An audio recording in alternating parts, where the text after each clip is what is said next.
Hermano, estamos viendo las causas del exilio, las causas de la división del reino. Estamos viendo al profeta Elías, hermano. Estamos viendo estos textos porque son una figura de lo que sucederá al final de los tiempos. Así como vimos en Escatología Católica, en el papel de María Santísima. ¿Te recuerdas, hermano, que había quedado en el aire la cuestión de que si Elías seguía vivo o había muerto? Habían 50 profetas buscándolo a él. Eliseo les había dicho que no lo buscaran, ellos lo seguían buscando y entonces quedó en el ambiente de que si estaba viviendo todavía o si había muerto. El texto, hermano, deja entrever que no murió Elías, pero no lo llega a afirmar directamente, solo que fue arrebatado al cielo. La iglesia mencionamos que no se había pronunciado sobre este asunto, pero sabemos que Elías aparece junto con Moisés. ¿Te recuerdas, hermano? En el monte de la transfiguración, allá en ese texto de San Mateo capítulo 9, hermano, sabemos que Elías aparece junto con Moisés. ¿Te recuerdas, hermano, que Pedro, Santiago y Juan, Jesús se los llevó al monte de la transfiguración? Y ahí se transfiguró delante de ellos, pero habían aparecido dos personas, que eran Moisés y Elías. Y Jesús se transfiguró delante de ellos. Y ahí aparece entonces Elías junto con Moisés, hablándole a Jesús de la próxima pasión y muerte en el monte Tabor durante la transfiguración. Se ha dicho que Elías volverá un día. Sin embargo, Jesús mismo zanjó toda duda sobre la vuelta de Elías, ya que ese pueblo estaba esperando a Elías, ese pueblo de Israel, hermano. Por eso es que tenemos que conocer estas historias para entender los textos de San Marcos 9 y San Mateo 17. Ahí, en ese pueblo de Israel, en ese contexto histórico, se decía que Elías iba a volver, porque también Malaquías 3:10, Malaquías 3:14 así lo dice. Sin embargo, es Jesús mismo quien quitó toda duda sobre la vuelta de Elías al afirmar que Elías ha venido ya en la persona de Juan el Bautista, les decía Jesús ahí en San Marcos 9:13. Y entonces, hermano, con esto terminamos la predicación sobre Elías. Y ahora yo te pregunto a ti, ¿qué conoces tú, hermano, de Eliseo? ¿Qué cosas conoces tú de Eliseo? ¿Qué historias has oído de Eliseo? ¿A quiénes curó? ¿Qué milagros hizo? Elías, hermano, ¿te recuerdas? Profetizó al reino del norte, a ese reino de Israel, el reino del norte de las 10 tribus. Recuerda, hermano, que Israel se dividió en el reino del norte y en el reino del sur. El reino del norte no tenía dinastía de David, sino que eran muchas generaciones, más de 9, 10 generaciones, donde una familia iba quitándole el reinado a otro.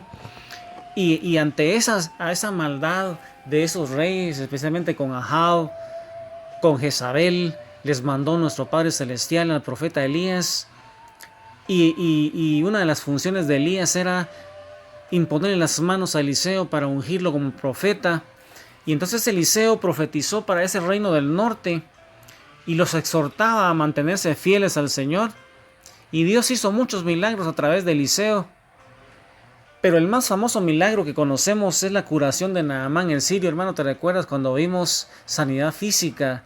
Observamos que Naamán el sirio tenía lepra y que fue a visitar al pueblo de Israel, a ese reino del norte, ahí donde estaba como profeta Eliseo. Y tú sabes, hermano, lo que le dijo para que se metiera a ese río Jordán, donde Naamán era el jefe del ejército del rey de Aram.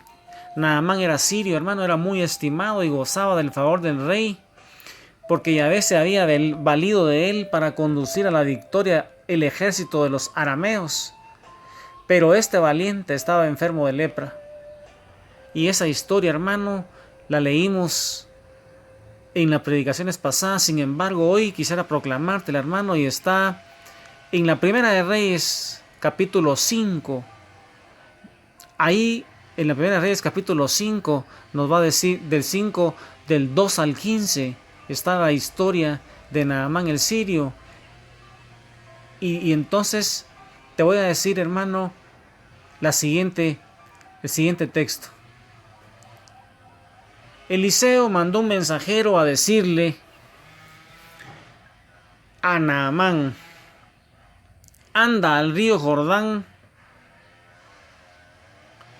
y lávate 7 veces, y tu carne se volverá como antes y serás purificado. Naamán se enojó y se retiró. Había pensado: a mi llegada saldrá personalmente a encontrarme, se detendrá y rogará a Yahvé. Con su mano tocará la parte enferma y quedaré sano. ¿Acaso no son mejores el Habaná y el Farfar, ríos de Damasco, que todos los ríos del país de Israel? ¿No podría bañarme en los ríos de Damasco para mejorarme de la lepra? Sus servidores se acercaron a él cuando se iba y le dijeron: Padre, si el profeta te hubiera mandado hacer una cosa difícil, ¿no la habrías hecho? Y qué fácil es bañarte como el profeta te ha ordenado. Naamán aceptó bajar al Jordán y se bañó 7 veces, como le había dicho Eliseo. Su piel se puso suave como la de un niño y quedó purificado. Entonces Naamán regresó al hombre de Dios con toda su gente. Entró y le dijo: ahora sé que no hay en el mundo otro Dios que el de Israel. Palabra de Dios, te alabamos, Señor. Mira, hermano, ¿qué crees tú, hermano? ¿Fueron las aguas del río Jordán las que curaron a Naamán? ¿Crees tú, hermano, que tenía que irse a bañar a puro tubo? ¿Tenía que irse Naamán el sirio a bañarse al río Jordán? ¿Qué crees tú, hermano? ¿O crees tú que fue el poder omnipotente de Dios lo que lo curó, usando como medio material el agua del Jordán? ¿Qué significado, hermano, crees tú que tiene ese episodio de Naamán el sirio cuando Eliseo lo curó, dándole esa orden poco ortodoxa, poco común? Dios se vale de una enfermedad tan fea como la lepra en una persona importante como era Naamán. Recuerda que él era el capitán de ese ejército sirio, era muy estimado, para que él se convirtiera y diera testimonio del milagro del Dios de Israel, hermano. Ese sería un bonito propósito. Imagina, hermano, Naamán fue un predicadorazo en ese pueblo de Siria. Lástima ahora que los sirios están en guerra y que Jesús ya no es el Mesías ahí. La lepra representa la situación del alma en pecado. Pero para recibir el perdón y la curación hay que cumplir con las condiciones exigidas. Ahora, hermano, según ese texto, ¿qué viste tú, hermano, que notaron los sirvientes de Naamán? Que fueron esos instrumentos importantísimos en la curación de él y su conversión al Dios verdadero. ¿Qué notaron ellos, hermano? ¿Te recuerdas también que había una jovencita que fue llevada esclava a ese país de Siria? Y esa fue la que informó a la esposa de Naamán de un profeta de Israel que hacía milagros. Un aparente mal para esa muchacha, pero ese rapto de esa joven israelita para ser esclavizada en Siria, pero ella fue el instrumento indispensable para que ocurriera este milagro, y el empleado que fue con él lo convenció de que se bañara en el Jordán, y Naamán aprendió humildad a través de sus sirvientes, y es así, de esa manera, hermano, que solo con humildad podemos nosotros acceder a ese trono de la gracia.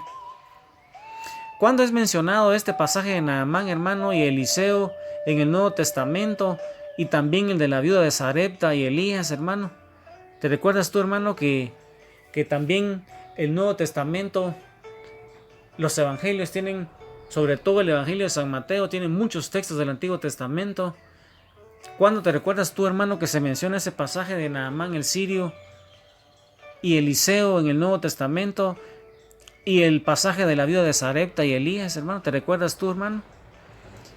¿Te recuerdas que fue cuando Jesús leyó el libro del profeta Isaías en la sinagoga de Nazaret y no creyeron que en él se cumplía la profecía de Isaías? Y entonces Jesús dijo en San Lucas 4, 24 al 27, cuando ese pueblo en esa sinagoga no creyeron que ese jovencito era el Mesías, Jesús, mira lo que les dice, les saca un texto del Antiguo Testamento y la palabra de Dios dice así: ningún profeta es bien recibido en su patria. En verdad les digo que había muchas viudas en Israel en tiempos de Elías, cuando el cielo retuvo la lluvia durante 3 años y medio, y un gran hambre asoló a todo el país, y un gran hambre asoló a todo el país. Sin embargo, Elías no fue enviado a ninguna de ellas, sino a una mujer de Sarepta, en tierras de Sidón. También había muchos leprosos en Israel en tiempos del profeta Eliseo, y ninguno de ellos fue curado, sino Naamán el sirio. Palabra del Señor. Gloria a ti, Señor Jesús. Hermano, ¿qué crees tú que quería decir Jesús en ese texto, hermano, de San Lucas capítulo 4, después de él hablar de su misión, de proclamar su misión en esa sinagoga?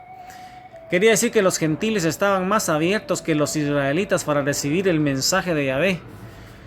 Mira, hermano, qué maravilloso es nuestro Señor Jesucristo, como Él cita ese pasaje del Antiguo Testamento. Y si tú, hermano, no conocieras esos textos, no conocieras esos profetas, no conocieras esos acontecimientos, no conocieras ese contexto histórico, le sacarías de contexto esas escrituras y ya no dirían lo mismo.